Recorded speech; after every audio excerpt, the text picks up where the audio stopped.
Hello and welcome to the first video on parts of speech. These are the different parts of speech, or sometimes they're called lexical categories, and we're going to be focusing on these for this series of videos. These are not the only parts of speech in English, but these are the important ones to give us a basic understanding of how to analyze English sentence structure so that we can figure out if our own sentences are grammatically correct or not. These are important for writing sentences that are grammatically correct and also for using correct punctuation in sentences. If you are taking notes, this first video will cover nouns and pronouns. The second video will cover verbs. The third video will cover adjectives and adverbs. And the fourth video will cover prepositions and conjunctions. And I recommend that you watch them in that order. Okay, moving on to nouns. We usually start with nouns because they're the most concrete and easiest to spot in a sentence. They also come first in English sentences, well, usually.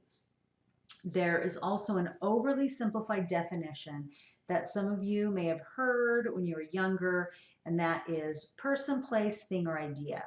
This is actually not a good definition of nouns because it does not take into account the function of the word at all. So if you know that definition, I'd like you to try to forget it for now. I'd like you to try to think instead of the function of the noun in the sentence in relation to the verb or a preposition. And we'll see some examples in just a second if you aren't sure what I mean by that. So we are going to find nouns in three places in our sentences. At the beginning, in front of the verb, which will be the subject of the sentence, right after the verb, which will be the object of the verb, and right after a preposition, which will be the object of a preposition. The tricky part is when our sentences get complicated with lots of clauses and conjunctions, and we are combining a lot of elements, but these rules are still going to hold up.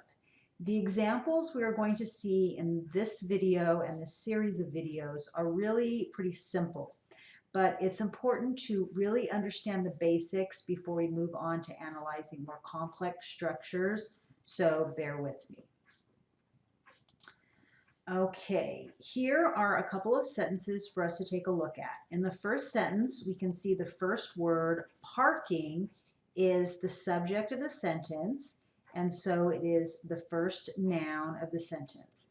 This is an example of a word that you need the context of the sentence to be able to tell what part of speech it is. If I just said to you without the sentence, what part of speech is the word parking? Most people would probably answer it's a verb because it is a kind of action-y thing. But in this case, it sits in the subject slot of the sentence.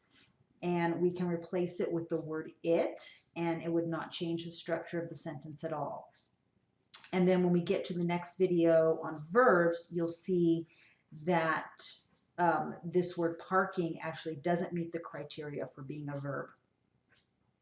Okay, and then the next noun we come to in the sentence is a noun phrase, a nightmare. The word nightmare by itself is also considered a noun, so there is a noun inside a noun phrase there. Nightmare and a nightmare. That noun is in the object of the verb slot since it follows the verb is.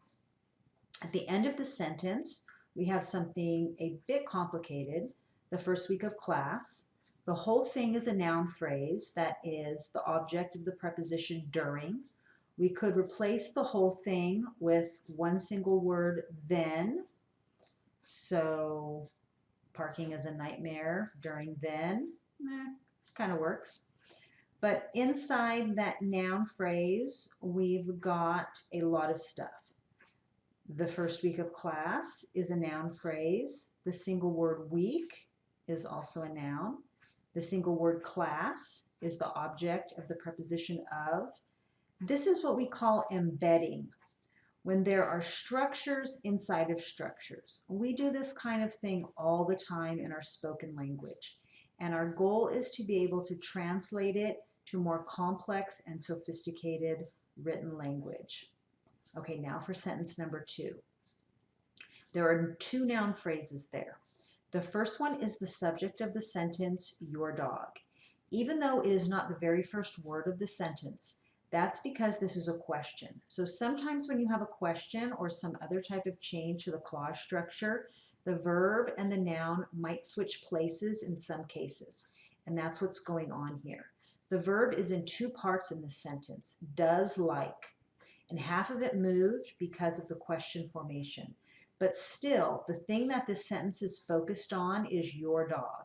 That is the subject of this sentence. And then finally, we have the object of the preposition in at the very end of the sentence, the ocean. And remember, if it's a noun, you should be able to replace it with a pronoun and have the sentence mostly stay the same. So I could say, does your dog like to swim in it? Or does your dog like to swim in there? And as long as we both understand that we are talking about the ocean, it's the exact same sentence. That will work most of the time.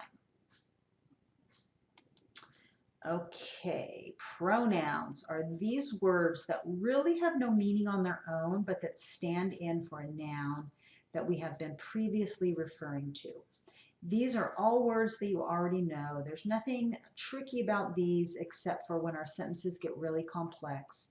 Sometimes students can get these mixed up. For now, just keep these in your mind in the same category as nouns and remember that they serve the same function as noun phrases and sentences. Anywhere that you have a noun phrase in a sentence, you should be able to replace it with a pronoun. Okay, that brings us to the end of the first video. The next video is on verbs.